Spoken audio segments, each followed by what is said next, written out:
नमस्कार, ये आकाशवाणी चंडीगढ़ है। अब आप चंदन शर्मा से प्रादेशिक समाचार सुनिए। प्रधानमंत्री नरेंद्र मोदी ने आशा व्यक्त की है कि संसद का मानसून सत्र सार्थक होगा और सकारात्मक चर्चाओं से भरपूर होगा। ये सत्र देश के लोकतंत्र को सशक्त बनाएगा। प्रधानमंत्री ने सभी दलों के सांसदों से आज से शुरू हो रहे मानसून सत्र की सुचारू कार्यवाही में सहयोग करने का आग्रह किया। मैं इस वास्तविकता को स्वीकार करता हूं कि दल हित में मत भले न मिले, लेकिन देश हित में मन जरूर मिले।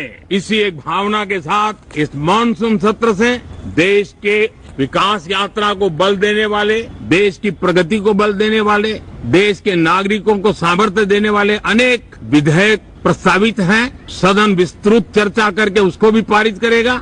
मेरी सभी माननीय सांसदों से उत्तम डिबेट चलाने के लिए शुभकामनाएं हैं।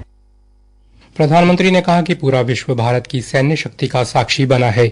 उन्होंने कहा कि ऑपरेशन सिंदूर के दौरान भारतीय सेना द्वारा निर्धारित लक्ष्य 100% हासिल किया गया है। ऑपरेशन सिंदूर के अंतर्गत आतंकवाद के मास्टरमाइंड को उनके ठिकानों में ही ध्वस्त कर दिया गया।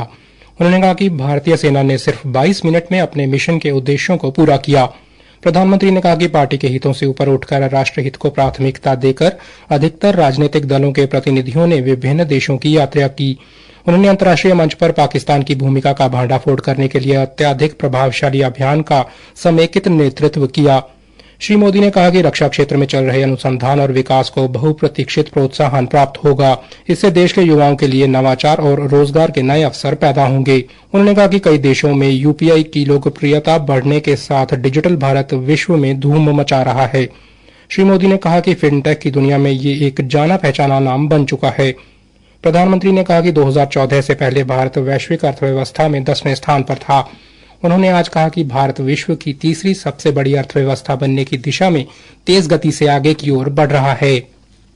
हरियाणा सरकार ने विपक्ष द्वारा राज्य में अपराध दर को लेकर दिए गए बयानों को भ्रामक व तथ्यहीन बताया है। एक सरकारी प्रवक्ता ने कहा है कि सरकार जीरो टॉलरेंस फॉर क्राइम की नीति पर काम करते हुए प्रदेश में कानून व्यवस्था को पहले से कहीं अधिक सुदृढ़ और प्रभावी बनाने के लिए सार्थक कदम उठा रही है। प्रदेश में कानून व्यवस्था को लेकर मुख्यमंत्री नायब सिंह सैनी बेहद गंभीर हैं और गत दिनों उपायुक्तों व पुलिस अधीक्षकों के साथ हुई बैठक में मुख्यमंत्री ने प्रदेश में मजबूत और प्रभावी कानून व्यवस्था बनाए रखने के स्पष्ट और सख्त दिशा निर्देश दिए हैं। मुख्यमंत्री ने अधिकारियों को अपराधियों के विरुद्ध सख्त कार्रवाई करने के निर्देश दिए हैं। पिछले वर्षों की तुलना में अपराध दर में उल्लेखनीय गिरावट आई है।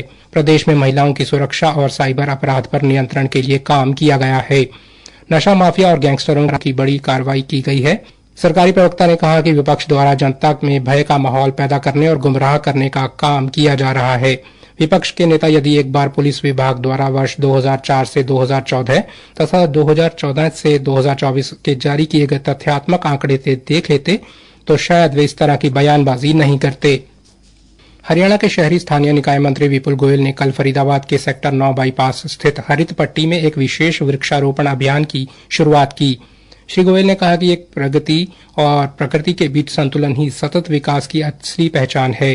उन्होंने कहा कि वातावरण को स्वच्छ, हरित और जीवनदायी बनाए रखने की दिशा में दीर्घकालिक जन आंदोलन के रूप में आगे बढ़ाने की जरूरत है। उन्होंने कहा कि हरित पट्टी के रूप में चिन्हित इस क्षेत्र को एक मॉडल के तौर पर विकसित किया जा रहा है।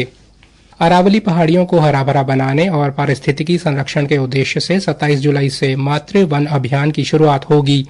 केंद्रीय मंत्री मनोहर लाल व श्री भूपेंद्र यादव गुरुग्राम से पौधारोपण कर इस अभियान की शुरुआत करेंगे।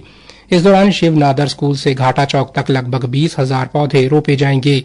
हरियाणा के वन मंत्री राव नरवीर सिंह ने बताया कि ये अभियान अरावली ग्रीन वॉल प्रोजेक्ट के तहत चलेगा, जिसमें 3 परत वाला हरित वन क्षेत्र विकसित किया जाएगा। उन्होंने कहा कि ये पहल प्रधानमंत्री नरेंद्र मोदी द्वारा शुरू किए गए एक पेड़ मां के नाम अभियान से प्रेरित है। हरियाणा विद्यालय शिक्षा बोर्ड के अध्यक्ष डॉक्टर पवन कुमार ने कहा है कि 30 व 31 जुलाई को आयोजित करवाई जा रही एचटेट परीक्षा 2024 के लिए किसी भी विद्यालय या संस्थान के भवन में बनाए गए परीक्षा केंद्रों में कोई बदलाव नहीं किया जाएगा।